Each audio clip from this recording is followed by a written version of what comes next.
आज के इस अध्ययन कार्यक्रम में आइए हम निकाल लेते हैं प्रकाशित वाक्य की पुस्तक, उसका दूसरा अध्याय और उसके 12वें वचन से आगे आज हम पढ़ेंगे, क्योंकि आज हमारा वचन का यह हिस्सा है जिसको हमें लेना है और इस हिस्से में हम कुछ अध्ययन करेंगे।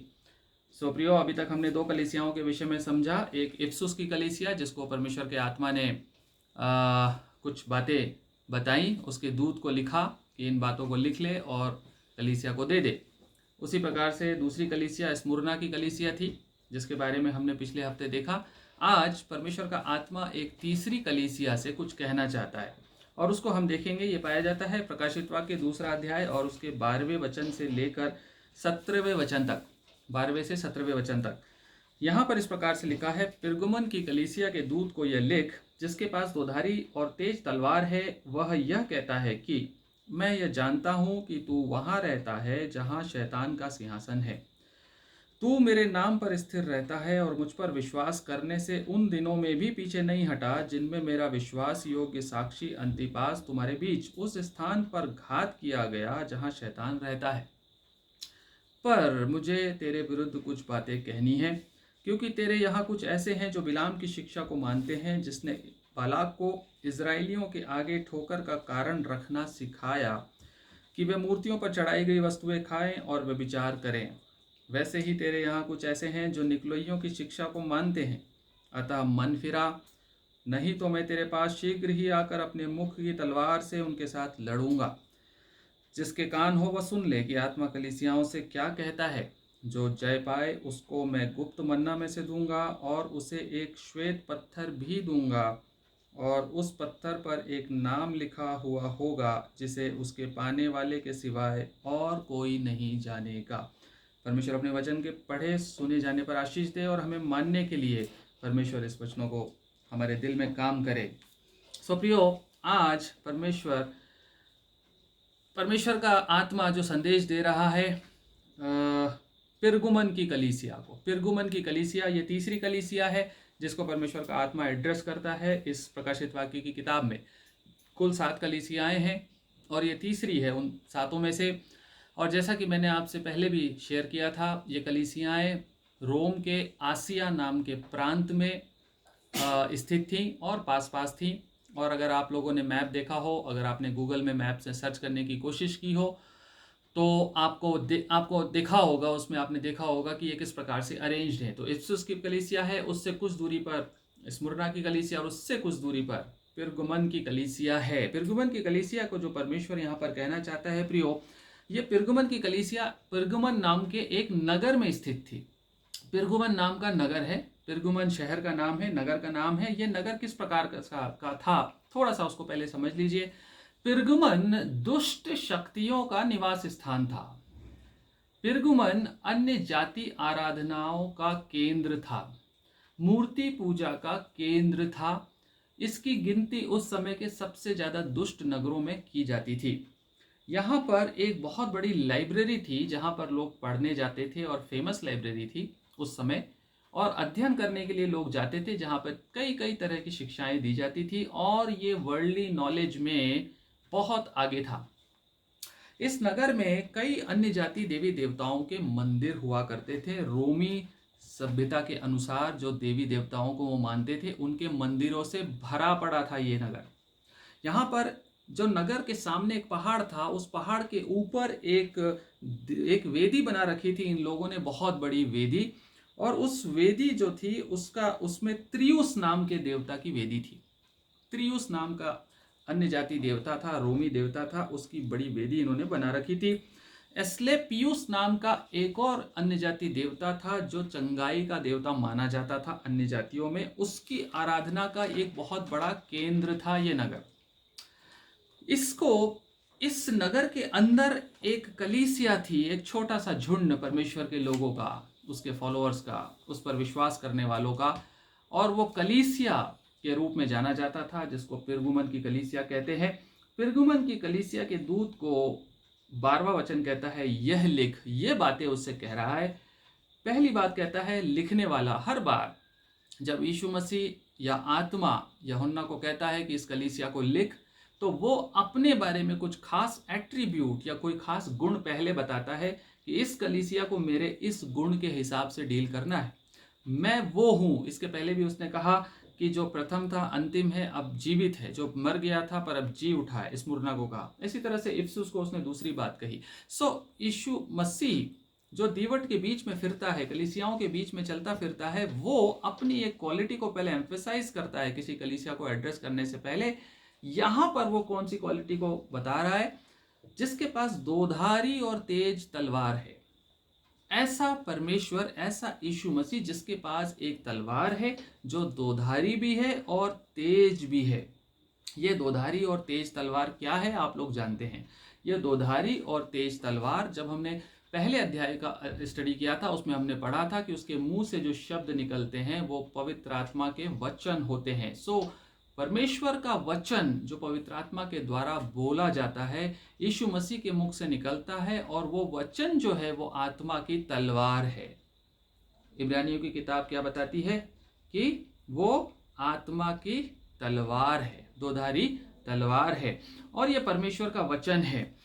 और आप इस बात को जानते हैं प्रियो, यदि हम देखें इफिसियों की पत्री में 6वें अध्याय के 17वें वचन में, इफिसियों की पत्री उसका 6वां अध्याय 17वां जो वचन है वो भी इस बात को बताता है, जहां पर हथियारों के बारे में, आत्मिक हथियारों के बारे में वचन हमें सिखाता है। पौलुस ने इफिसियों की कलीसिया को सिखाया, वहां पे उसने आत्मा की तलवार की बात की और कहता है आत्मा की तलवार जो परमेश्वर का वचन है, परमेश्वर का वचन है आत्मा की तलवार। यीशु मसीह यहाँ पर कहता है जिसके पास दोधारी और तेज तलवार है, और ये तलवार एक ऐसी तलवार है जो परमेश्वर का वचन, जो कि शैतान का सामना करने के लिए सबसे जरूरी और सबसे बड़ा हथियार है। ये रेमा वर्ड है, जब प्रोक्लेम किया जाता है, जब बोला जाता है, तो शैतान खड़ा नहीं हो सकता इसके सामने। परमेश्वर यीशु मसीह आत्मा कलीसिया को ये कह रहा है कि मेरे पास वो तलवार है जो शैतानी गढ़ों को ढाने की ताकत रखती है। शैतान यदि तुम्हारे सामने साक्षात भी आके खड़ा हो जाए तो ये मत भूलो कि मेरे पास एक दोधारी और तेज तलवार है जो मैंने तुमको भी दी है। उस तलवार की सहायता से तुम शैतान के बड़े बड़े सिंहासनों को, बड़े बड़े गढ़ों को, साक्षात शैतान को परास्त कर सकते हो, हरा सकते हो, डिफीट कर सकते हो। मैं जो बोल रहा हूं वो मैं परमेश्वर हूं जिसके पास ये तलवार है। यीशु मसीह की जब परीक्षा हुई, आप जानते हैं मत्ती के सुसमाचार में आपको पता है यीशु मसीह ने किस प्रकार से शैतान का साक्षात सामना किया। परीक्षा के समय यीशु मसीह ने जिस हथियार का इस्तेमाल किया वो यही चौकी और दोधारी तलवार थी। उसने कहा लिखा है, शैतान ने परीक्षा लेते समय कहा लिखा है, यीशु मसीह ने कहा ये भी लिखा है। यीशु मसीह ने आत्मा की तलवार से शैतान को अपने सामने से भगा दिया, दूर कर दिया, और परीक्षा में जयवंत हुआ। यही जय वो आपको और मुझे भी देता है, और उसके लिए यही तलवार देता है। इसलिए वो एड्रेस करता है, पिरगुमन तुझे तलवार की जरूरत है जो मेरे पास है सिर्फ। क्योंकि 13वां वचन, मैं यह जानता हूं कि तू वहां रहता है। कहां रहता है? मैं जानता हूं, वहां रहता है जहां शैतान का सिंहासन है। आप समझ रहे हैं बात को? 12वें और 13वें वचन का लिंकेज आपको समझ में आया? 12वें वचन में कहता मेरे पास वो चौकी और दोधारी तलवार है जो मैं तुझे देता हूं, जिससे तू शैतान का सामना कर सकता है। इसलिए मैं तुझे ये दे रहा हूं क्योंकि जहां तू रहता है वहां शैतान का सिंहासन है। Hello, praise the Lord. परमेश्वर आपको उन हथियारों से लेस करता है जिसकी सबसे ज्यादा जरूरत आपको जिस समय पर होती है। पिरगुमन की कलीसिया, don't be afraid, fear not, डर मत, क्योंकि तुझे जो हथियार चाहिए वो मेरे पास है। तो मैं जानता हूं हम किन परिस्थितियों में रहते हैं, ये परमेश्वर से ज्यादा अच्छा कोई नहीं जानता। परमेश्वर से ज्यादा हमारे सर्कमस्टेंसेस को, हमारी पोजीशन और प्रोफेशन को, और उनकी मजबूरियों को, और उनकी टेम्पटेशंस को परमेश्वर से ज्यादा कोई नहीं जानता। पेरगुमन की कलीसिया, तू जहां रहती है, जिस नगर में तू रहता है, कलीसिया के दूत को लिख रहा है, जिस नगर में तू रहता है, कलीसिया को लीड कर रहा है, जहां तेरी कलीसिया है, उस जगह पर शैतान का सिंहासन है। माय गुडनेस, शैतान का सिंहासन। आप सोच सकते हैं, शैतान के एक दो दूत ही हमें बहुत परेशान कर सकते हैं, हमें परीक्षाओं में डाल सकते हैं, लेकिन यहां तो पूरा की पूरा सिंहासन है, थ्रोन ऑफ सैटन। पिरगुमन की कलीसिया जिस नगर में थी, मैंने आपको अभी इंट्रोड्यूस किया कैसा नगर था। यह शैतान का अर्थली हेडक्वार्टर था। शैतान जो आसमान में रहता है, उसकी सेनाएं, दुष्टता की सेनाएं, इफिसियों 6वें अध्याय में लिखा हुआ है कि हमारी लड़ाई लहू और मांस से नहीं, परंतु अंधकार के हाकिमों और प्रिंसिपैलिटी ऑफ डार्कनेस और संसार के अधिकारियों से है, जो सेनाएं आकाश में रहती है। लेकिन यहां जब पिरगुमन है, यहां पर इन सेनाओं ने अपना हेडक्वार्टर बना लिया, अर्थली हेडक्वार्टर। पिरगुमन की कलीसिया जहां तू है, वहां शैतान का सिंहासन है, क्योंकि यहां पर जियूस की वेदी है, यहां पर एस्क्लेपियुस का आराधना का केंद्र है, यहां पर अन्य जातियों के मंदिर, मस्जिद, व्हाटएवर जो भी उनके आराधना के केंद्र हैं, दुष्ट शक्तियों के मूर्ति पूजा के केंद्र वहां पे पाए जाते थे। प्रियो, परमेश्वर ने इस जगह पर अपनी कलीसिया को प्लेस किया था। परमेश्वर कलीसिया को उस जगह पर भी रखता है जहां पर शैतान का हेडक्वार्टर होता है। या फिर यूं कहें, थोड़ा उल्टा समझिए, शैतान किसी कलीसिया से घबराकर अपने हेडक्वार्टर को वहां पे शिफ्ट कर देता है जहां पर विश्वास योग्य कलीसिया होती है। आमेन। आप समझ रहे बात को। पिरगुमन की कलीसिया शायद इतनी विश्वासी और मजबूत रही होगी कि शैतान को अपना सिंहासन लगाना पड़ा उसको कमजोर करने के लिए। परमेश्वर का एक विश्वास योग्य दास या परमेश्वर की एक विश्वास योग्य कलीसिया शैतान को मजबूर कर सकती है कि तेरे दूत मेरे सामने बहुत कमजोर हैं, यदि लड़ना है तो खुद को आके सामने बैठना पड़ेगा, तब मुझसे लड़ पाएगा। पिरगुमन की कलीसिया किन परिस्थितियों में थी, परमेश्वर जानता था। कलीसियाओं को प्रकाशित वाक्य की किताब में क्या कहा गया है? पहले अध्याय में दीवट, लैंप स्टैंड, दिए की रोशनी या किसी भी प्रकार की रोशनी ज्यादा तेज वहां लगेगी जहां ज्यादा डार्कनेस होगी। जहां ज्यादा अंधियारा है वहां रोशनी की ज्यादा जरूरत है, और वहां पे ज्यादा ब्राइटली चमक सकती है एक रोशनी। क्या रोशनी अंधकार से कभी डरती है?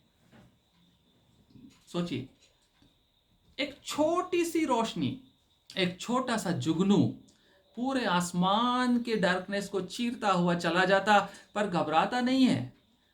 और सैकड़ों मीटर दूर से आप एक जुगनू को देख सकते हैं, उसकी छोटी सी रोशनी को। तो ये तो एक कलीसिया है परमेश्वर की। शैतान का सिंहासन भी इसे रोक नहीं सकता था यदि ये कलीसिया मजबूती से खड़ी रहती, क्योंकि ये दीवट है, ये लैंप स्टैंड है, जो कि डार्कर होने पर, अंधियारे पर और ज्यादा ब्राइटर हो सकती थी। शैतान ने अपना सिंहासन यहां पर लगाया, और कलीसिया की लैंप को जलने के लिए जो ऑयल चाहिए, वो ऑयल है होली स्पिरिट। ये वही होली स्पिरिट जो चौखी और दोधारी तलवार के समान चलता फिरता रेमा वर्ड, जो शैतान को काट छाट कर अलग कर सकता है, ये वो तलवार है जो मसीही देना चाहता है कलीसिया को, और कहता है तुझे तो सिर्फ पवित्र आत्मा की जरूरत थी या है अभी भी, जिससे तू चमक सकती थी। तेरे तेल में कमी नहीं होती, पवित्र आत्मा का तेल और पवित्र आत्मा की तलवार काफी है तेरे लिए। तू लड़ सकती है, चमक सकती है, चाहे कितना भी अंधियारा क्यों ना हो। Praise God. पिरगुमन की कलीसिया कहता है, मैं ये जानता हूं कि तू वहां रहता है जहां शैतान का सिंहासन है, तू मेरे नाम पर स्थिर रहता है। What a wonderful testimony। पिरगुमन की कलीसिया के लिए कितनी शानदार टेस्टिमनी से शुरुआत करता है यीशु मसीह। आत्मा कलीसिया से क्या कहता है? पहले उसकी अच्छाई को ढूंढता है। कहता है तू मेरे विश्वास पर, मेरे नाम पर स्थिर रहता है, you have stood against all odds, तू मेरे नाम पे खड़ा रहा, तू मेरे नाम पे स्थिर रहा और मुझ पर विश्वास करने से उन दिनों में भी पीछे नहीं हटा जिनमें मेरा विश्वास योग्य साक्षी अंतिपास तुम्हारे बीच उस स्थान पर घात किया गया जहां शैतान रहता है। यहां पर एक व्यक्ति के बारे में कहा जा रहा है, यीशु मसीह। आप सीखिएगा थोड़ी इस बात को। क्या यीशु मसीह आपका नाम लेकर ऐसी गवाही दे सकता है? यहां पर एक व्यक्ति की गवाही दी जा रही है और यह गवाही और कोई नहीं दे रहा, यह गवाही खुद खुद परमेश्वर दे रहा है। यह गवाही क्या है? अंतिपास की गवाही। अंतिपास की गवाही। अंतिपास एक विश्वास योग्य, क्या कहता है उसको? मेरा विश्वास योग्य साक्षी, मेरा विश्वास योग्य साक्षी अंतिपास वहां पर था और वो मरने से भी नहीं डिगा। He stood alone for God's faith. वो परमेश्वर के ट्रुथ के लिए और परमेश्वर के विश्वास के लिए अकेला डटा रहा। आप सोच के देखिए, एक ऐसा व्यक्ति जिसके बारे में मसीह यहाँ कह रहा है, उसने शैतान के सिंहासन को हिला के रख दिया होगा। हो सकता है कि अंतिपास की वजह से शैतान ने अपना सिंहासन वहां पर लगाया हो, क्योंकि उसकी सेनाएं कम पड़ रही हो इस इंसान को फाइट करने के लिए। अंतिपास अंतिपास अंतिपास विश्वास योग्य दास था जो दुनिया के ऑनर के लिए नहीं था। ये शायद हो सकता है कि उस कलीसिया का एक एल्डर रहा हो, उस कलीसिया का लीडर रहा हो और इसने कलीसिया को मजबूती से पकड़ के लीड किया हो।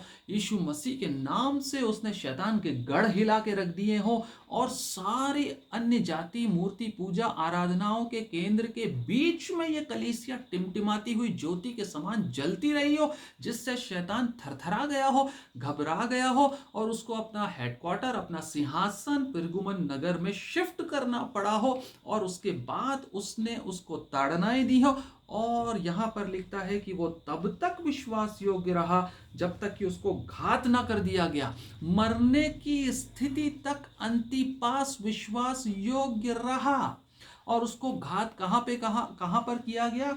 जहां शैतान रहता है। शैतान अपने हेडक्वार्टर में, अपने आराधनालय में उसको खींच के लाया हो, उसको मौका दिया हो कि तू मेरी बातों के अनुसार चल, तू कलीसिया को अपने वचन के अनुसार नहीं चलाएगा।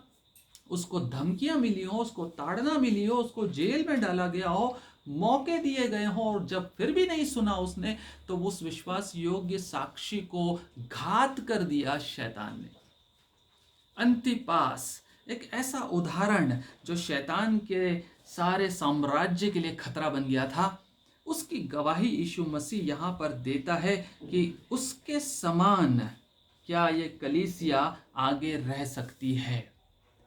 ये एल्डर, ये अंतिपास जो है, ये अंतिपास संभवतः अंतिपास के जाने के बाद, अंतिपास के मरने के बाद कलीसिया का डिक्लाइन शुरू हुआ है। पिरगुमन की कलीसिया जो है वो डाउनहिल गई, नीचे की तरफ आई है अपने विश्वासी जीवन से। उसका एल्डर और वो कलीसिया के बिलीवर्स, वो कलीसिया के लोग लगातार नीचे की तरफ आए हैं। इसीलिए परमेश्वर कहता है कि अंतिपास तो परफेक्ट, एकदम वंडरफुल, एक फेथफुल विटनेस था मेरा, लेकिन उसके मारे जाने तक तो तुम पीछे नहीं हटे। उन दिनों में भी तुम बिलीवर्स पीछे नहीं हटे, तुम एल्डर्स, तुम वर्कर्स पीछे नहीं हटे। जब तक अंतिपास मारा गया था तब तक तो तुम बहुत बढ़िया थे, लेकिन अंतिपास के मारे जाने के बाद संभवतः किसी दूसरे एल्डर ने टेक ओवर किया है, किसी दूसरे लीडर ने चर्च को लीड करना शुरू किया है। अंतिपास के मारे जाने के बाद जिस लीडर ने शुरुआत की, जिस लीडर या जिस एल्डर ने, जिस दूत ने टेकअप किया इस कलीसिया को, वो इस कलीसिया के विघटन और पतन का कारण बना। ये परमेश्वर याद दिलाता है। अंतिपास के मरने तक तो तुम विश्वास योग्य थे, बट उसके बाद उसके बाद कुछ गड़बड़ हुई है, जैसे हमने कि पिछले इफिसुस की कलीसिया के समय हमने पढ़ा कि जब कलीसिया का एल्डर या कलीसिया का मैसेंजर जब चेंज होता है तो कलीसिया ऊपर भी जा सकती है, नीचे भी आ सकती है। इफिसुस की कलीसिया को जब पौलुस 3 साल तक प्लांट करने के बाद मेहनत करते हुए, आंसू बहाते हुए उसने प्लांट किया, डेवलप किया, वंडरफुल कलीसिया बना के खड़ा कर दिया। जब वो जा रहा था 3 साल के बाद तो उसने एक वार्निंग दी थी, आपको याद होगा, कि मेरे बाद कुछ भेड़िए आएंगे और वो भेड़िए इस कलीसिया को फाड़ खाएंगे, बच के रहना। और कलीसिया इफिसुस की भी विघटित हुई, पतन हुआ पौलुस के जाने के 40 साल बाद। उसकी स्थिति इतनी खराब हो गई कि उसमें प्रेम खत्म हो गया था। वैसा ही कुछ यहां पर हुआ प्रियो, और ऐसे लोग घेरे हुए हैं चर्च को। चर्च के लिए कह रहा है, ध्यान से सुनिएगा, अन्य जातियों के लिए नहीं कह रहा, कोई आने वाली घटनाओं की भविष्यवाणी नहीं कर रहा कि ऐसा होगा, परिस्थिति बता रहा कि अभी तो ऐसी है कलीसिया। अंत के 2000 सालों के लिए लिख रहा है ये कलीसियाओं को। कलीसियाएं इस कैटेगरी में आती हैं। आज भी अंतिपास के मरने के बाद, विश्वास योग्य सेवकों के चले जाने के बाद कलीसिया पतन में जा रही है, विघटित हो रही है। और कारण कौन है? कारण है नए एल्डर्स। ऐसे एल्डर्स ने टेक ओवर किया जो कॉम्प्रोमाइजर्स हैं। ऐसे बिलीवर्स भी थे उस चर्च में जो भटकने को तैयार थे, लेकिन अंतिपास ने थाम रखा था।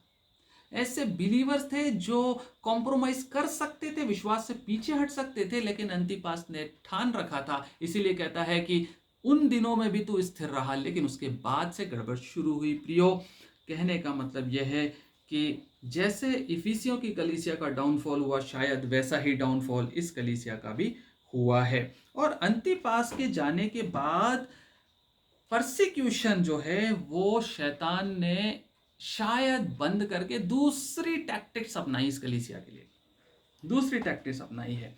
शैतान जो है प्रियो, उसके बारे में कुछ बातों को जल्दी से देखते हैं कि शैतान हमारी कलीसियाओं को बर्बाद करने के लिए, चर्चेस को डेविएट करने के लिए, अपनी कॉलिंग से ड्रिफ्ट करने के लिए कैसी कैसी चालबाजियां करता है। मेरा और आपका चर्च, मेरे और आपके एल्डर्स, मैं और आप एज बिलीवर्स शैतान के किन किन रूपों में बहक सकते हैं, किन किन बातों में हम ट्रैप हो सकते हैं, डेविएट हो सकते हैं, इसके लिए यह बात सीखना जरूरी।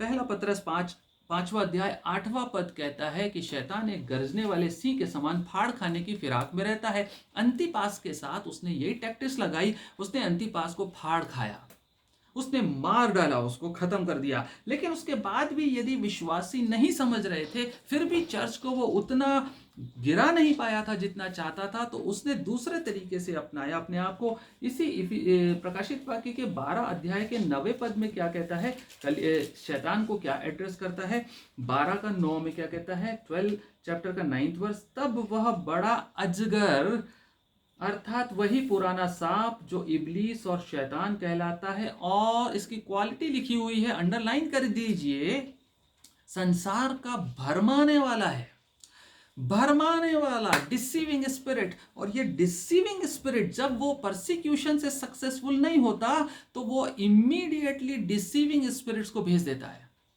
जो कलीसिया विश्वास में मजबूती से खड़ी रहती और क्लेशों से नीचे नहीं झुकती, क्लेशों के सामने घुटने नहीं टेकती, परसिक्यूशन यहां तक कि मारे जाने से भी नहीं डरती, ऐसी कलीसिया को बर्बाद करने के लिए ये शैतान इब्लीस का रूप लेकर दुष्ट शक्तियों को एल्डर्स में या बिलीवर्स में घुसा के चर्च के अंदर छोड़ देता है। और पिरगुमन की कलीसिया इसी वजह से बर्बाद हुई। पिरगुमन की कलीसिया इसी वजह से डेविएट हुई अपनी कॉलिंग से। और कई बार ऐसा होता है, दूसरा कुरिन्थियों 11:14 में एक और रूप लिखा है, दूसरा कुरिन्थियों 11वां अध्याय और 14th वर्ष में शैतान का एक और रूप लिखा है। वो रूप है कि वह ज्योतिर्मय स्वर्गदूतों के समान स्वरूप को भी इकट्ठा कर लेता है। दूसरा कुरिन्थियों 11वां अध्याय 14वां पद। यह कुछ अचंभे की बात नहीं, क्योंकि शैतान आप भी ज्योतिर्मय स्वर्गदूत का रूप धारण करता है। हेलो, आपके सपने में यदि कोई स्वर्गदूत दर्शन में आए तो पहले एक बार चेक कर लीजिएगा कि यह स्वर्गदूत शैतान तो नहीं है। यह बहका सकता है आपको, यह भटका सकता है। वो दूत है, वो तो स्वर्गदूत है ही, वो अपने ओरिजिनल फॉर्म में स्वर्गदूत वाले फॉर्म में आ जाएगा। गिराया हुआ स्वर्गदूत है पर है तो स्वर्गदूत। आके खड़ा हो सकता है और कुछ कुछ आपको बोल सकता है और भरमाने वाला है, आपको डिसीव करके बर्बाद कर देगा, आपको पता भी नहीं चलेगा कि कहां से गिर गए आप। पेरगुमन की कलीसिया इन्हीं रूपों से डिसीव्ड हुई है। प्रियो, 14वां वचन दूसरे अध्याय का, प्रकाशित वाक्य, पर मुझे तेरे विरुद्ध कुछ कहना है। अब आता है यीशु मसीह की वार्निंग देता है, तेरे खिलाफ मुझे कुछ कहना है पेरगुमन का एल्डर, तू समझ ले, तेरे कारण ये कलीसिया बर्बाद हुई और कलीसिया के बिलीवर्स ने भी अपने विश्वास योग्यता को पकड़ के नहीं रखा, इसलिए मुझे तेरे विरुद्ध कुछ कहना है। 14th वर्स, पर मुझे तेरे विरुद्ध कुछ बातें कहनी है, क्योंकि तेरे यहाँ कुछ ऐसे हैं, तेरे चर्च में कुछ बिलीवर्स हैं। ध्यान से समझिएगा प्रियो इन चीजों को। यहां पर परमेश्वर कलीसिया के एल्डर को भी कह रहा है और उसकी कलीसिया के कुछ बिलीवर्स को भी कह रहा है। कैसे हम समझते हैं? कुछ ऐसे हैं जो बिलाम की शिक्षा को मानते हैं, जिसने बालाक को इजराइलियों के आगे ठोकर का कारण रखना सिखाया कि वे मूर्तियों पर चढ़ाई गई वस्तुएं खाएं और वे विचार करें। बिलाम कौन था प्रियो? यदि आप बाइबल के बारे में जानते हैं पुराने नियम में, तो आपको पता होना चाहिए बिलाम कौन था। बिलाम जो था, बिलाम ने कुछ गड़बड़ की। एक भविष्यवक्ता था जिसने परमेश्वर के द्वारा दी गई भविष्यवाणियों को बोला, प्रोक्लेम किया। भविष्यवक्ता था बिलाम। और ये बिलाम जो था, एक बालाक नाम के राजा, जो कि मोआबी राजा था, उस राजा की वजह से गलत काम में फंस गया। और बिलाम जो परमेश्वर का विश्वास योग्य सेवक था, जो भविष्यवक्ता था, जो यहोवा की आत्मा से भविष्यवाणियां करता था, बिलाम छोटा मोटा आदमी नहीं था। ऐसे ही पेरगुमन में बहुत से लोग थे जो विश्वासी थे, लेकिन बिलाम की शिक्षाओं के कारण भटक गए। बिलाम कैसे भटका है यदि आपको समझना है तो गिनती की पुस्तक उसका 22वां अध्याय से आगे पढ़िएगा। अभी समय नहीं है मेरे पास पढ़ाने के लिए। इस पेरगुमन की कलीसिया को परमेश्वर ने फैंटास्टिक लेसन्स दिए हैं प्रियो। यदि मैं सही तरीके से आपको डिटेल में समझाऊं तो 2 घंटे से कम नहीं लगेगा, लेकिन समहाउ इसको वाइंड अप करके मैं 1 घंटा कर रहा हूं, क्योंकि पूरी पुस्तक का अध्ययन करना है। इसलिए जल्दी जल्दी समझते जाइएगा, अनडिवाइडेड अटेंशन के साथ। एक एक सेकंड कीमती है। बिलाम जो था वो इजराइलियों को भटकाने का कारण था, क्योंकि बालाक नाम का एक अन्य जाति राजा था। 22 से लेके 31 अध्याय तक पढ़ेंगे तो समझ में आएगा। 22 गिनती का 22 से लेके 31 तक बालाक बिलाम का डिटेल है, मूसा हारून और इजराइलियों का डिटेल है। इजराइली लोग यरीहो के पास, यर्दन के उस पार थे। वो जा रहे थे कनान देश की तरफ, परमेश्वर की अगुवाई में चुने हुए लोग, परमेश्वर के ब्लेसिड जनरेशन, वो आ रही थी लड़ने, वो कनान देश में जाने के लिए। और जब वो एक जगह जाकर उन्होंने डेरा किया तो मोआबी सल्तनत उसके पास थी। यर्दन के इस पार मोआबी सल्तनत थी, मोआबी लोग थे, जहाँ मिद्यानी भी थे, मोआबी भी थे, और ये अन्य जाति थे। ये नहीं चाहते थे कि इजरायली यहाँ आए, क्योंकि वो उसको देख के डर गया। बालाक उस समय मोआबी राजा था और वो उनको देख के डर गया और उसने कहा इतने सारे हैं, ये तो यर्दन के उस पार इस तरह से बस गए हैं जैसे कि बहुत घना दिखाई दे रहे थे, बड़ी जनसंख्या दिखाई दे रही थी। और वो कहता है कि ये तो मार कर हमको कब्जा कर लेंगे, खत्म कर देंगे, हमारा राज्य खत्म हो जाएगा। उसने बिलाम को हायर किया। समझिएगा आप, बिलाम भविष्यवक्ता को हायर करके अपने यहाँ बुलवाया और बुलवाकर उसने बुलवाने के लिए लालच दिया। बिलाम जो कि यहोवा का भविष्यवक्ता था, उसने यहोवा की आत्मा से जब पूछा तो उसको पता चला कि परमेश्वर की चुनी हुई जनरेशन है ये, जिसके खिलाफ श्राप देने के लिए बालाक बुला रहा है। बालाक ने अपने हाकिमों को भेजा, अपने लोगों को, अपने असिस्टेंट्स को भेजा बिलाम को बुलाने के लिए कि तू बिलाम को बुला के लाओ और उसको ये लिस्ट पकड़ा देना, उसको मैं इतना सोना चांदी और पैसा दूंगा, साथ साथ उसको अर्थली ऑनर भी दूंगा, मैं उसको ग्रेट ऑनर दूंगा, लिखा है बाइबल में। बालाक ने उसको क्या लालच दिया? मैं तुझे बहुत ऑनर दूंगा, मतलब कोई पोजीशन देने वाला था शायद, या कोई स्टेटस देने वाला था, या कोई अधिकार देने वाला था राजा की तरफ से। दूसरा, उसको सोने चांदियों से भर देने वाला था। पहली बार जब उसको बुलाया अपने लोगों को भेजकर, बिलाम ने मना कर दिया। यहोवा मुझे नहीं चाहता कि मैं इन लोगों के खिलाफ कुछ कहूं, सॉरी मैं नहीं आऊंगा। लेकिन दूसरी बार बालाक ने फिर भेजा और बड़े लोगों को और ट्रस्टवर्दी सर्वेंट्स को भेजा अपने, और ज्यादा ऑफर किया। कहता है, बहुत ऑफर करके बोलता है कि बिलाम को बुला ले कि इन इजरायलियों को श्राप दे, इन इजरायलियों को श्राप देना है। बिलाम भविष्यवक्ता है, अगर वो श्राप दे देगा तो ये सब के सब खत्म हो जाएंगे। बिलाम को बुलाया गया, बिलाम पैसे की लालच में आ गया। और वहां पर लिखा हुआ इस प्रकार से, मैं डिटेल में नहीं जा सकता, आप समझ सकते हैं। उसने यहोवा की आत्मा से सुन लिया था कि यहोवा क्या चाहता है, लेकिन जब दूसरी बार उसको ऑफर आया तो उस समय क्या कहता है, उसकी आत्मा में शैतान घुस गया और पैसे का और ऑनर का लालच उसके अंतर्गत आकर वो क्या कहता है कि ठीक है, मैं एक बार और पूछता हूं परमेश्वर से मुझसे क्या कहता है। प्रियो, विश्वास योग्य दास इसी प्रकार से भरमाए जाते हैं। वो परमेश्वर से वो सुनना चाहते हैं जो उनके दिल में होता है, और वही बात परमेश्वर का वचन बताकर कलीसिया को बताते हैं। बिलाम की शिक्षाओं पे चलने वाले लोग परमेश्वर को पसंद नहीं है। परमेश्वर yes for yes and no for no वाला परमेश्वर है। उसके विजन, उसके आइडियाज, उसके प्लान वो अपने सेवकों को एकदम क्लियर देता है। कहता है ये नहीं करना है, ये करना है। लेकिन बिलाम की शिक्षाएं ऐसी हैं जो कहते हैं एक और बार पूछ लो, एक और बार पूछ लो, और फिर परमेश्वर की आवाज को मैनिपुलेट करके सुनना चाहते हैं और फिर उसको क्लेम करना चाहते हैं। लेकिन मजे की बात यह है प्रियो कि बिलाम को परमेश्वर यहोवा ने हर बार जो आत्मा ने बताया वो यही बताया कि इजरायली लोग तीन बार उसको बुलाया, 3 बार उसको बालाक जो है अलग अलग स्थान पे लेके गया पहाड़ पर, वहां से दिखाया, देख ये इजरायली है, इनको श्राप दे दे। उसकी आत्मा बोल ही नहीं पाई। यहोवा ने उससे बुलवाया कि ये चुना हुआ वंश है, ये परमेश्वर के दास है, ये चुने हुए लोग हैं, इनके विरुद्ध जो खड़ा होगा बर्बाद हो जाएगा। ये जीतने के लिए, जयवंत होने के लिए बुलाए गए, ये अधिपति होने के लिए बुलाए गए। जो इनको श्राप देगा वो श्रापित होगा, जो इनको आशीष देगा वो आशीषित। तो यही बातें बोल रहा था। 3 बार उसने अलग अलग स्थानों पर लेकर गया।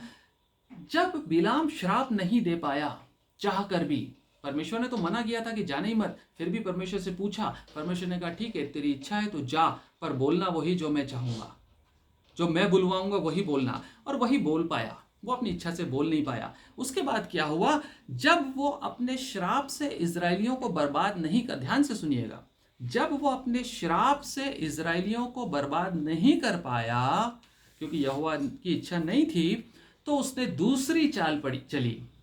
शैतान की स्ट्रेटेजी क्या होती है? If you can not defeat them then join them. शैतान ने बिलाम के अंदर से एक काम किया। उसने ये काम किया कि शैतान ने इजरायलियों को व्यभिचार में धकेल दिया। जहां पर वो डेरा डालकर बैठे हुए थे, वहां से पास में मोआबी सल्तनत शुरू होती थी, मोआबी राज्य था। उनकी स्त्रियों के साथ उन्होंने व्यभिचार करना शुरू कर दिया। उनकी स्त्रियों ने इजरायली पुरुषों को बुलाया, अपनी देवी देवताओं के आराधना के उत्सवों में आमंत्रित करना शुरू कर दिया। इजरायली पुरुष जाने लगे, खाने पीने लगे, अन्य जातियों की मूर्तियों के सामने दंडवत करने लगे। इसमें बिलाम का क्या दोष था जानते हैं आप? जब बिलाम अपने श्राप से इजरायलियों को रोक नहीं पाया, तो उसने इजरायलियों को ठोकर खिलाने के लिए यह चाल चली। गिनती 31:16, गिनती की पुस्तक उसका 31 चैप्टर और 16 वर्स में आपको मिलेगा कि मूसा ने बात इस चीज को बताया, मूसा ने और हारून ने इस चीज को बताया, और उसका परिणाम क्या हुआ जानते हैं आप? इसका परिणाम यह हुआ था कि 24,000 इजरायली मरे थे। क्यों? क्योंकि परमेश्वर यहोवा क्रोधित हो गया उन पे, क्योंकि वह व्यभिचार और मूर्ति पूजा में ठोकर खा के गिर गए थे। परमेश्वर ने एक मरी, जैसे अभी एक मरी फैली हुई है, मरी उनके बीच में भेज दी, जिसमें 24,000 लोग मर गए। 31:16 में कहता है, देखो, मूसा कह रहा है यहां पर, कहता है देखो बिलाम की सम्मति से, बिलाम की काउंसलिंग थी, बिलाम की एडवाइस थी, बिलाम की प्लानिंग थी, बिलाम की सम्मति से पोर के विषय में इजरायलियों से यहोवा का विश्वासघात इन्हीं ने कराया, और यहोवा की मंडली में मरी फैली। हेलो, आप समझ रहे हैं? परमेश्वर का आत्मा पिरगुमन की कलीसिया से कहता है, तेरे यहाँ भी कुछ ऐसे लोग हैं। बिलाम कौन था? भविष्यवक्ता, लीडर, प्रीचर। तेरे यहाँ भी कुछ ऐसे प्रीचर हैं जो बिलाम की सी सम्मति देते हैं, बिलाम की सी शिक्षाएं देते हैं, जो व्यभिचार और मूर्ति पूजा में धकेलते हैं। व्यभिचार फ्लैश एडल्टरी नहीं है, एडल्टरी की बात नहीं कर रहा है यहाँ पर स्पिरिचुअल एडल्टरी की बात कर रहा है। हम सब विश्वासी जन इतना तो समझते हैं, रोक लेते हैं अपने आप को कि हम शारीरिक व्यभिचार में नहीं पड़ेंगे, लेकिन आत्मिक व्यभिचार किस तरह से घुसता है हम समझ नहीं पाते। और हमारे चर्च के अंदर बिलाम की सी शिक्षाएं देने वाले और बिलाम की सी शिक्षाएं मानने वाले लोग आ जाते, जो पिरगुमन के समान हमारे पतन का कारण बन जाते हैं। प्रियो, ये हायर्ड प्रीचर्स हैं। क्यों ये हायर्ड प्रीचर्स ऐसा करते हैं? बिलाम ने क्यों किया? He said for what he was paid. उसने वो कहा जिसके लिए उसको पैसा मिला था। हमारी कलीसियाओं में भी परमेश्वर माफ करे, लेकिन ऐसे एल्डर हैं जो अपने फाइनेंसर्स को प्लीज करते हैं। वो कहते हैं जो उनके फाइनेंसर्स कहलवाते हैं, वो नहीं कहते जो परमेश्वर कहता है। हमारे मिशंस वेस्टर्न कंट्रीज की तरफ देखते हैं। वेस्टर्न कंट्रीज से पैसा आ रहा है, अपने मास्टर्स को हम डिस्प्लीज नहीं कर सकते। हमारे स्वामी वो हैं, अपने मास्टर्स चेंज कर लेते हैं हमारे प्रीचर्स। पिरगुमन की कलीसिया कहां से कहां आके गिर गई प्रियो। जो मरने तक विश्वास योग्य लोगों की कलीसिया थी, वो कलीसिया व्यभिचार और मूर्ति पूजा में घुस गई। ऐसे प्रीचर्स जो हायर्ड हैं, जो परमेश्वर के अपॉइंटेड नहीं, जो उनका ऑर्गेनाइजेशन कहता है वो कहते हैं, वो नहीं कहते जो बाइबल कहती है, ठोकर का कारण बनते। वो ऐसे गाड़ी देने वालों को प्लीज करते हैं जो गाड़ी स्पॉन्सर कर रहे हैं, वो ऐसे लोगों को प्लीज करते हैं जो बेंचेस दे रहे हैं चर्च के लिए, वो ऐसे लोगों को प्लीज करते हैं जो बिल्डिंग डोनेट कर रहे हैं, जो लैंड डोनेट कर रहे हैं। बालाक ने बिलाम को फाइनेंशियली और ऑनर करने के लिए बुलाया था। जो दुनिया में प्रीचर्स ऑनर के पीछे भागते हैं, ध्यान से सुनिएगा, जो एल्डर्स और जो प्रीचर्स ऑनर के पीछे भागते हैं, उनसे दूर रहिए मेहरबानी से। जो कहते हैं कि मेरे लिए 50,000 का टेंट बनाना तभी मीटिंग में आऊंगा, जो कहते हैं कि 70 फीट का मेरा स्टेज होना चाहिए, 70 फीट से छोटा स्टेज नहीं चाहिए मुझे, जो कहते हैं कि यदि अपने शहर के बड़े लोगों को मंच पे बुलाओगे मेरे साथ बैठने के लिए या मुझे उनके साथ बैठाओगे, मैं नीचे नहीं बैठूंगा। मेरे फॉलोअर्स बहुत सारे हैं, फेसबुक में मेरे करोड़ों फैन क्लब बना हुआ, मालूम है आप किससे बात कर रहे हो? जो बात भी नहीं करते सीधे, जिनकी टीम है 70 लोगों की बात करने के लिए कि अपॉइंटमेंट लेना है तो इनसे बात करो, बात करने के लिए 5,000 जमा करो, सिर्फ बात करने के लिए टेलीफोन पे। अर्थली ऑनर और पैसे के पीछे भागने वाले लोग पिरगुमन की कलीसिया बनाकर रख देंगे आपको। चौकस और जागते रहिए। बिलाम की सी शिक्षाएं देने वाले लोग जो ग्रीडी हैं पैसे के और ऑनर के, वो कभी परमेश्वर के विश्वास योग्य दास नहीं हो सकते, और वो कलीसिया की बर्बादी का कारण है। बिलीवर्स को डिसीव करते और बिलीवर्स ब्लाइंडली फॉलो करते। जिनको डिजर्नमेंट करना चाहिए, जिनको परख की आत्मा चाहिए, वो फॉलोअर्स बनते हैं ऐसे लोगों का, जो हीरो वर्शिप करते हैं ऐसे लोगों की, जो परमेश्वर का स्थान ऐसे प्रचारकों को देते हैं और ठोकर खाते हैं बिलाम की शिक्षाओं से। ऐसे बिलीवर्स मिलके पिरगुमन की कलीसिया बना देते हैं, जिसको परमेश्वर वार्न कर रहा है। परमेश्वर दो तरह की इच्छाएं रखता है, एक परमिसिव विल होती है और एक परफेक्ट विल होती है। You never ever try to seek the permissive will of God। जैसे बिलाम ने परमेश्वर की परमिसिव विल के पीछे भागा, बार बार पूछ रहा है बता दे, क्योंकि वो सुनना चाहता था कि परमिशन मिल जाए मुझे जाने की। परफेक्ट विल परमेश्वर की बेस्ट है हमारे लिए, उसकी परमिसिव विल हमारे लिए अच्छी नहीं है, क्योंकि वो हमें छोड़ देता है, ठीक है जाओ, वो उसकी परमिसिव विल है, परफेक्ट विल नहीं है प्रियो। बालपोर देवता की आराधना करवाई, बालपोर नाम के देवता की आराधना करवाई बिलाम ने, और उसके बाद व्यभिचार में बर्बाद कर दिया। 24,000 लोगों को मरना पड़ा प्रियो। बिलाम के समान पिरगुमन की कलीसिया में ये चीज़ें आ गई और हमारी कलीसियाओं में भी हैं। आप ध्यान से देखिए, ये किताब अंत के दिनों की किताब है। ये किताब उनके लिए लिखी गई जो इसको पढ़ते, सुनते और मानते हैं। आज भी मानने योग्य किताब है। आज भी ऐसी कलीसियाएं नजर उठा के देखिए मिल जाएंगे जहां शैतान के सिंहासन लगे हुए। उन शहरों में परमेश्वर ने ज्योति बना के प्लेस किया कलीसिया को, लेकिन कलीसिया ने अपने आप को बिलाम के सामने नतमस्तक कर दिया। पुराने नियम में भी व्यभिचार और मूर्ति पूजा के सख्त खिलाफ रहा परमेश्वर, सख्त खिलाफ था। और वर्तमान में मूर्ति पूजा क्या है आप जानते हैं, मैं ज्यादा डिटेल में नहीं जाऊंगा। आपका प्रोफेशन मूर्ति हो सकती है, आपकी पत्नी पति मूर्ति बन सकते हैं, आपके बच्चे मूर्ति बन सकते हैं, आपका पोजीशन, आपकी प्रतिष्ठा मूर्ति बन सकती है, आपका घर बार, आपका पैसा आपकी मूर्ति बन सकती है। कोई भी दास दो स्वामियों की सेवा एक साथ नहीं कर सकता। एक पैसा है, एक परमेश्वर है।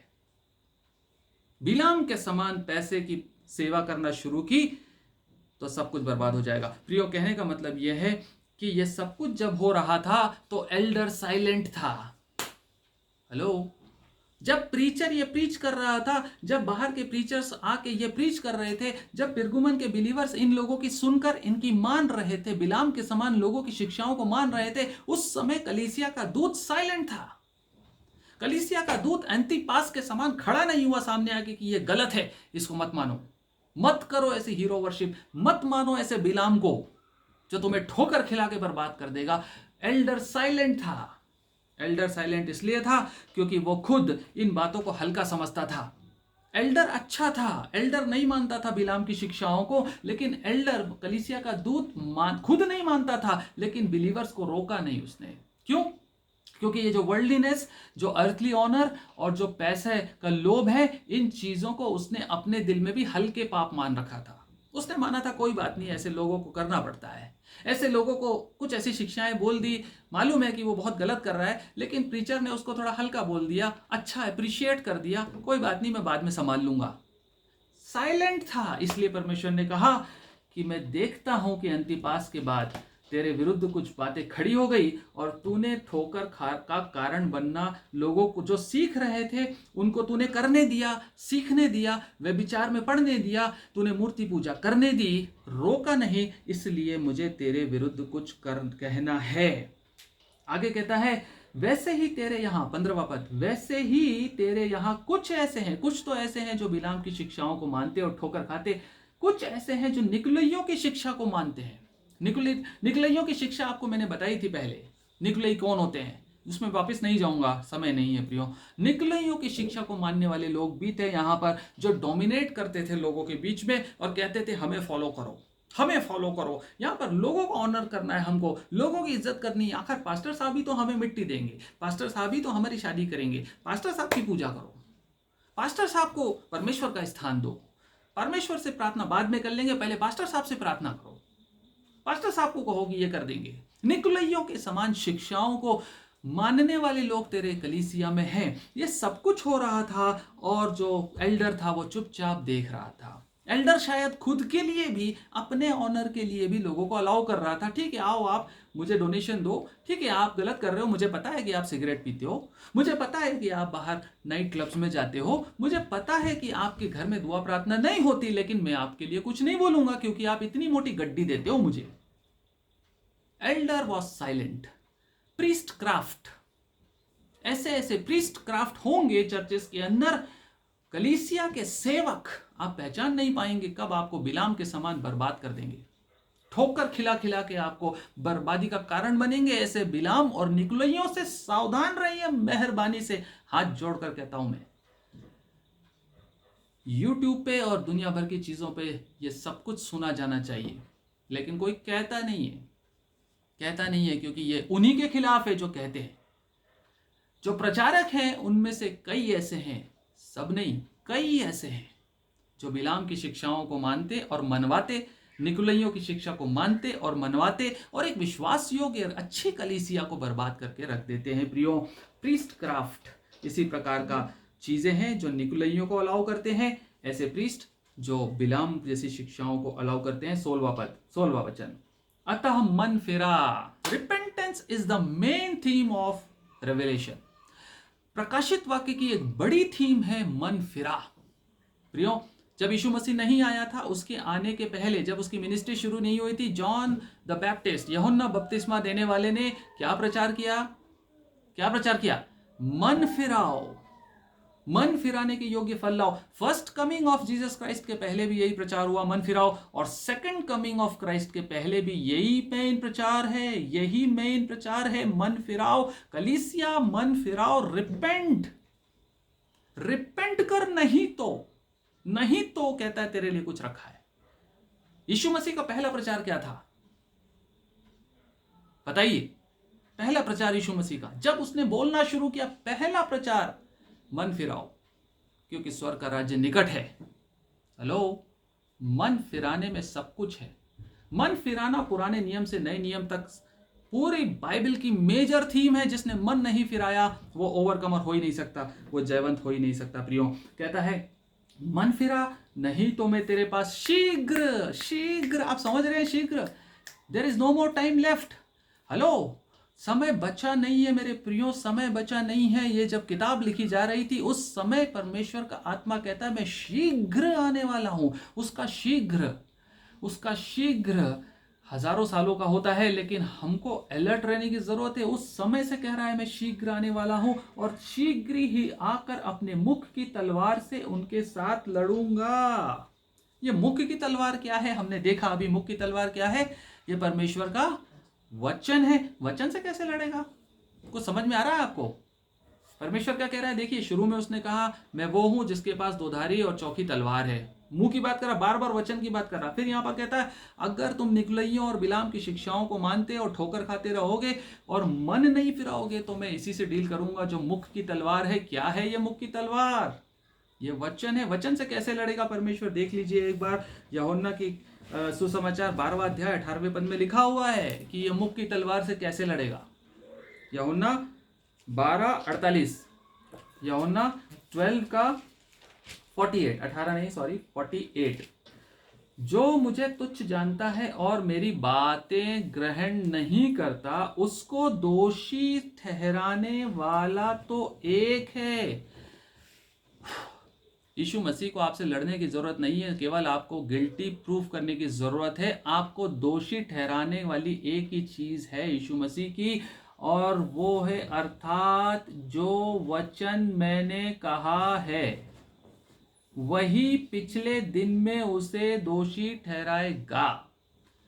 शीघ्र मैं तेरे पास आने वाला हूं और अपने मुख की तलवार से तेरे साथ लड़ाई करूंगा, तुझे दोषी ठहराऊंगा अपने वचन से। हमने जो वचन सुना है परमेश्वर का और मन नहीं फिराया, यही सुना हुआ वचन जो आज आप सुन रहे हैं, यह आपके लिए तलवार बन के खड़ा होगा यदि आप मन नहीं फिराएंगे तो। वचन स्पष्ट कह रहा है, यदि आप परमेश्वर की बातों को ग्रहण नहीं करेंगे, मन नहीं फिराएंगे, अपने पापों से अनकन्फेस्ड सिंस को लेकर जीते रहेंगे, तो यही वचन जो आज आपके कानों में पड़ रहा है, ये वचन के हिसाब से आपका जजमेंट होगा। आपका जजमेंट परमेश्वर के वचन के अगेंस्ट होगा। परमेश्वर का वचन यहां रखा जाएगा और आपने क्या किया यहां रखा जाएगा। वचन क्या कहता है, आपने क्या किया है। Praise the Lord. मैं शीघ्र आने वाला हूं और मैं तेरे खिलाफ अपने मुंह के तलवार से लड़ूंगा। मेरे वचन तुझे दोषी करार देंगे। Praise God. इन लोगों से लड़ने के लिए पिरगुमन, तुझसे लड़ने के लिए परमेश्वर का वचन काफी है, तुझे दोषी ठहराने के लिए यह वचन काफी है। 17वां पद, जिसके कान हो वो सुन ले कि आत्मा कलीसियाओं से क्या कहता है। जो जय पाए उसको मैं गुप्त मन्ना में। अब बात आती है रिवॉर्ड्स की। यदि मन फिरा कर हम जयवंत होते हैं इन पापों पे, यदि हम वर्ल्डली ऑनर, वर्ल्डली फेम, पैसा और व्यभिचार और मूर्ति पूजा जैसी बातों से बचते हुए, जयवंत होते हुए, ओवरकम करते हुए, बिना ठोकर खाए आगे बढ़ते, तो हम जय पाएंगे। और प्रकाशित वाक्य की किताब में ये शब्द बार बार पढ़ेंगे आप, बार बार। ये केवल कलीसिया नहीं, सबके लिए, कलीसिया बिलीवर सबके लिए कहता है, जो जय पाएगा उसको एवरेज बिलीवर्स नहीं चाहिए प्रियो, एवरेज बिलीवर्स नहीं चाहिए उसको। आप और मैं नामधारी मसीह बन के बैठे रहे, इतवारी क्रिश्चियन, त्योहारी क्रिश्चियन बन के बैठे रहे, हम संडे की संडे चर्च जाएं और 25 दिसंबर और ईस्टर और गुड फ्राइडे में उपवास रख लें और हम मटन खाना छोड़ दें 40 दिन और हम क्रिसमस के दिन घर को पूरी दुनिया का सबसे ब्यूटीफुल डेकोरेशन करके रख दें, परमेश्वर को कोई मतलब नहीं है इन चीजों से। जो जय पाए, कहता है, जो जय पाए उसके लिए रिवॉर्ड्स की बात करता है। रिवॉर्ड्स को जल्दी जल्दी समझ लीजिए, समय ज़्यादा नहीं बचा। मैं कह रहा था आपसे 2 घंटे का स्टडी है, तो जल्दी से समझेंगे। ये शब्द आपको समझ में नहीं आएंगे, नहीं तो परमेश्वर की आत्मा समझाता है, इसको समझिए, मेहरबानी से इसको समझ लीजिए, इसको बैठा लीजिए, क्या मिलने वाला है आपको, क्या रिवॉर्ड है। यदि रिवॉर्ड पता होगा तो आप दौड़ लगाएंगे बहुत अच्छी, क्योंकि वो रिवॉर्ड मिलने वाला, क्या रिवॉर्ड मिलने वाला है, कहता है मैं जो जय पाए उसको मैं गुप्त मन्ना, अंडरलाइन करिए, गुप्त मन्ना। अरे मन्ना गुप्त कैसे हो गई? मन्ना तो आकाश से गिरती थी, इजरायली लोग खाते थे और बढ़िया मजे करते थे, स्वस्थ रहे, पुष्ट रहे, ना पकाना पड़ा ना बनाना पड़ा, लेकिन मन्ना मिलती थी। फिर ये गुप्त मन्ना कहां से आ गई? गुप्त मन्ना, हिडन मन्ना, हिडन मन्ना। जल्दी से देखते हैं निर्गमन की किताब में ये गुप्त मन्ना कौन सी है। 16वें अध्याय में, निर्गमन उसका 16वां अध्याय, आप आराम से पढ़िएगा। इसके बाद अभी मैं आपको जल्दी से जो खास खास बातें बता देता हूं। मन्ना के बारे में एक बात समझ लीजिए। मन्ना क्या होता था? परमेश्वर आकाश से मन्ना बरसाता था, उनकी रोटियां बरसाता था और इजरायलियों को कहता था मन्ना गिरती थी और धनिये के समान दिखती थी और मधु के पुए के समान उसका स्वाद होता था और वो रोटियां जो हैं वो इजरायली लोग बटोर लेते थे और जिस घर में जितने लोग होते थे उनके हिसाब से परमेश्वर प्रतिदिन का मन्ना देता था। ध्यान से सुनिएगा, प्रतिदिन का मन्ना उनको देता था। आज की रोटी उनको मिल रही थी तो आज की रोटी बरसेगी और प्रत्येक व्यक्ति के हिसाब से हर परिवार को निर्देश था। मूसा को बोला था व्यवस्था में कि सबसे बोलना कि उतना ही उतना ले जितना एक एक आदमी के लिए एक दिन के लिए चाहिए। आप समझ रहे हैं? प्रतिदिन जितना डाइट है, जितना इसको खाना है एक आदमी को, और जितने आदमी इस परिवार में है, कोई भी आदमी आए और अपने परिवार के लिए उतना पोर्शन इकट्ठा करके ले जाए और वो उसको खाते थे, तृप्त हो जाते थे। दूसरे दिन फिर उनके लिए मन्ना बरसता था। लेकिन कुछ इजरायली ऐसे थे जो क्या करते थे, मन्ना, वही जमाखोरी उस समय भी थी, जमाखोरी उस समय भी थी। वो क्या करते थे, आज का तो रख ही लो, कल के लिए भी रख लो, पता नहीं बरसे नहीं बरसे, परमेश्वर का क्या भरोसा, गुस्सा हो जाए हम लोगों से, नहीं बरसे तो भूखे थोड़ी मरेंगे, और लेके चलो, जो और इकट्ठा करके ले जाते थे। और जब वो ले जाते थे और खाने के बाद जो बचता था, दूसरे दिन उसमें कीड़े पड़ जाते थे, दूसरे दिन उसमें कीड़े पड़ जाते थे, स्टिंक हो जाता था, स्मेल आने लगती थी, बसाने लगता था, खाने योग्य नहीं रहता था। समझ रहे हैं आप? परमेश्वर प्रतिदिन का देता था, केवल विश्रामवार के लिए, 7वें दिन के लिए वो 6वें दिन 2 बार का मन्ना देता था। 6वें दिन वो एक्स्ट्रा मन्ना देता था और उसने बोला था कि विश्रामवार को तुम अपने घरों से बाहर मत निकलना मन्ना बटोरने, 6वें दिन तुम डबल पोर्शन ले लेना सबके लिए, वो खराब नहीं होगा। विश्रामवार के दिन खाओगे, दूसरे दिन वो खराब नहीं होगा, वो सड़ेगा नहीं, कीड़े नहीं पड़ेंगे, कुछ नहीं होगा, दूसरे दिन खा सकते हो। केवल उस दिन की छूट थी। इसके अलावा निर्गमन की पुस्तक खोलते हैं, मन्ना और भी होता था। 16वां अध्याय 16वां पद, 16वां अध्याय 16वां पद। जो आज्ञा यहोवा ने दी है वह यह है, तुम उसमें से अपनी आवश्यकता के अनुसार खाने के लिए बटोरा करना, अर्थात अपने अपने प्राणियों की गिनती के अनुसार प्रति मनुष्य के पीछे एक एक ओमेर बटोर लेना। जिसके डेरे में जितने हो वह उन्हीं के लिए बटोरा करे। अपने अपने डेरों के लिए एक एक आदमी के लिए एक एक ओमेर, ओमेर मतलब एक एपा का 10th पोर्शन होता था, उसका नाप होता था, वो लोग जानते थे इतना लेना एक एक आदमी के लिए, वो ले लेते थे। 20वां पद, इसी का 20वां। तो भी उन्होंने मूसा की बात नहीं मानी, इसलिए जब किसी मनुष्य ने उसमें से कुछ सवेरे तक रख छोड़ा तो उसमें कीड़े पड़ गए।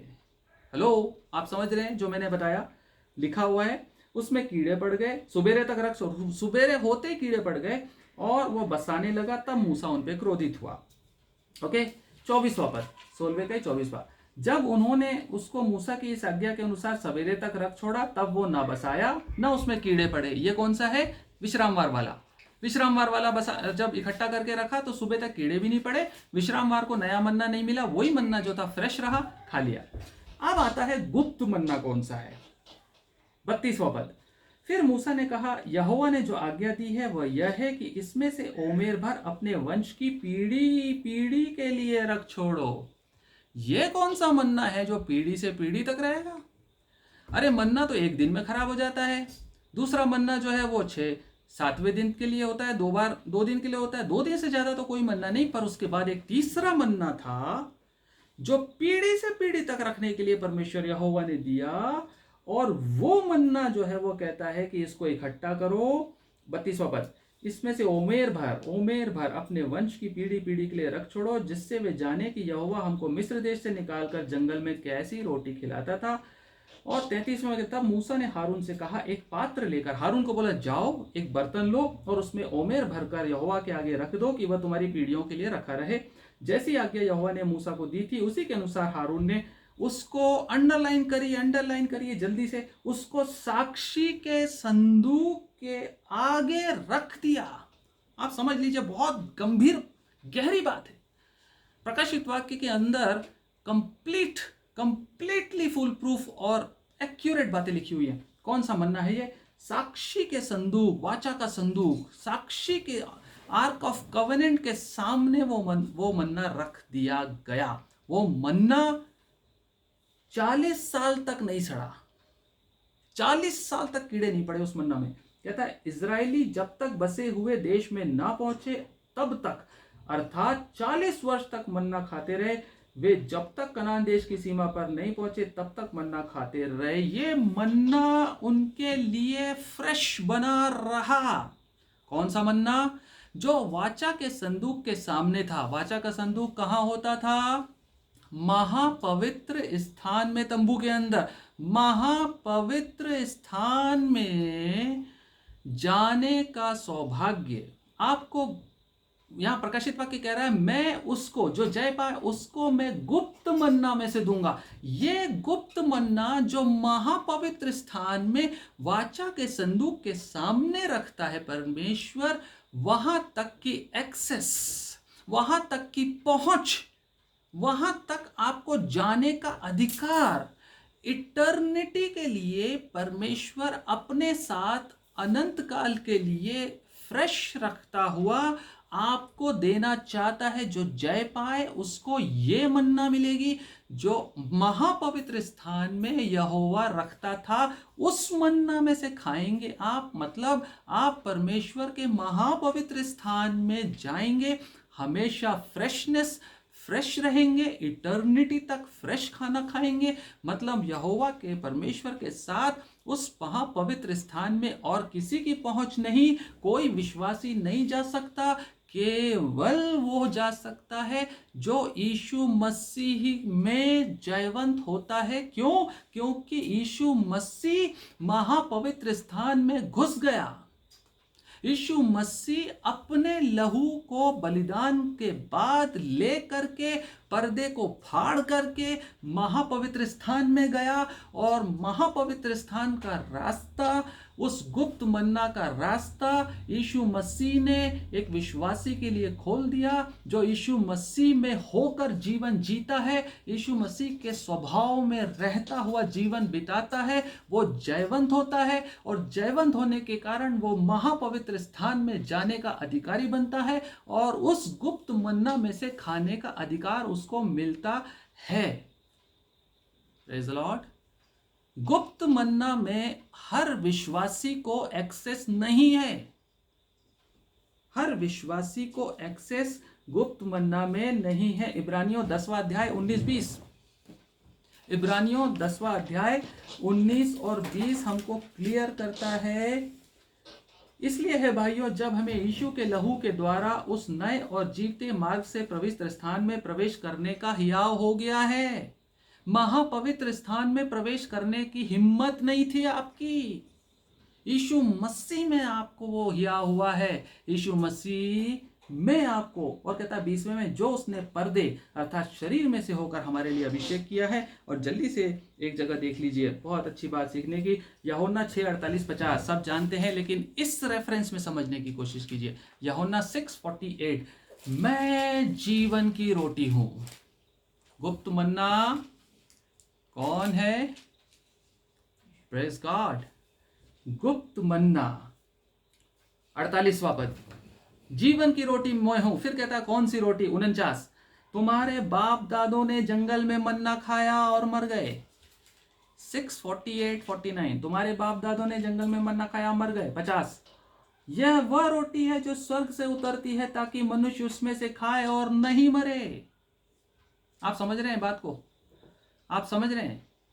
यह वो रोटी है जो स्वर्ग से उतरती है ताकि मनुष्य उसमें से खाए और ना मरे। जीवन की रोटी जो स्वर्ग से उतरी मैं हूं, और यदि कोई इस रोटी में से खाए तो सर्वदा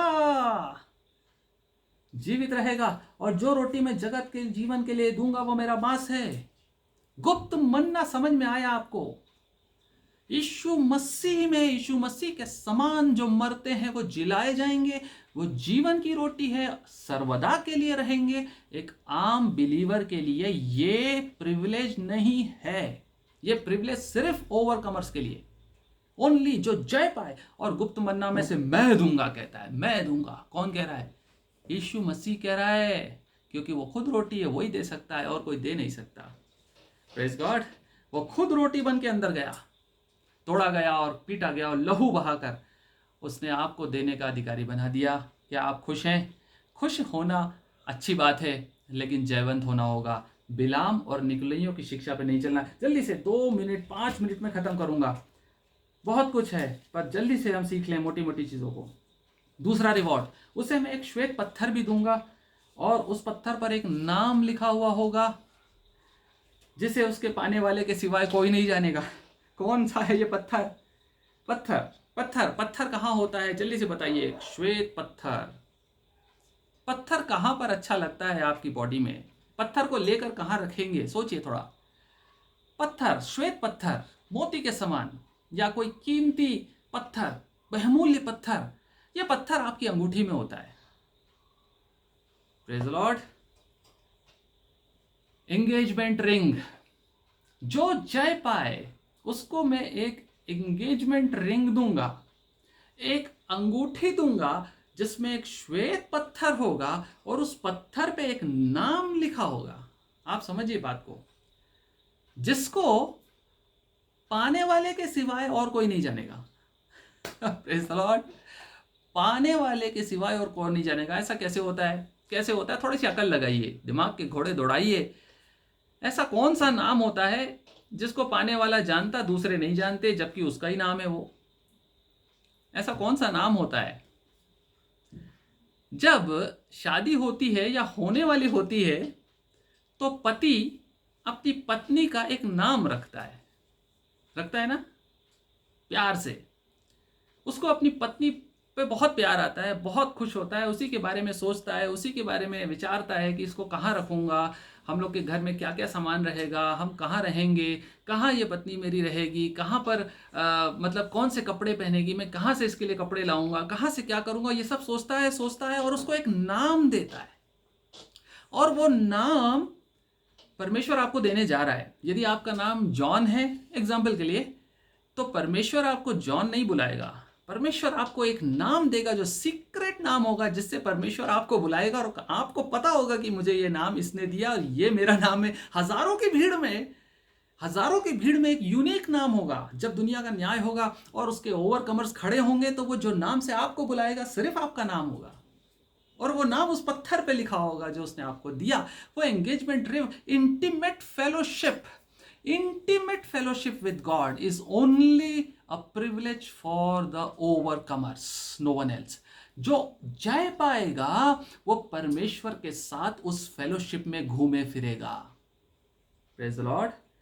श्वेत पत्थर दूंगा, उस पर एक नाम लिखा हुआ होगा जिसे उसके पाने वाले के सिवाय और कोई नहीं जानेगा। क्या परमेश्वर आपको कोई नाम दे और वो नाम किसी को भी पता ना हो, और जब वो आपको बुलाए उस नाम से, क्या वंडरफुल फेलोशिप होगी परमेश्वर के साथ। आप सोच सकते हैं, स्वर्ग के राजा, पृथ्वी के राजा, राजाओं के राजा और प्रभुओं के राजा के साथ इतना इक्विवेलेंस, इतना अधिकार, इतनी क्लोज इंटीमेट फेलोशिप, क्या आप नहीं पाना चाहते?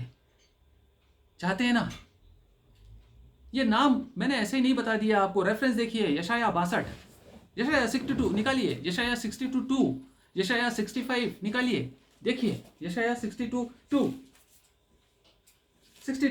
तब जाति जाति के लोग तेरा धर्म और सब राजा तेरी महिमा देखेंगे, और तेरा एक नया नाम रखा जाएगा। हेलो, वचन से वेरीफाई होता है। वचन वचन से ही प्रूव होता है, मेरी बुद्धि से नहीं, आपकी बुद्धि से नहीं।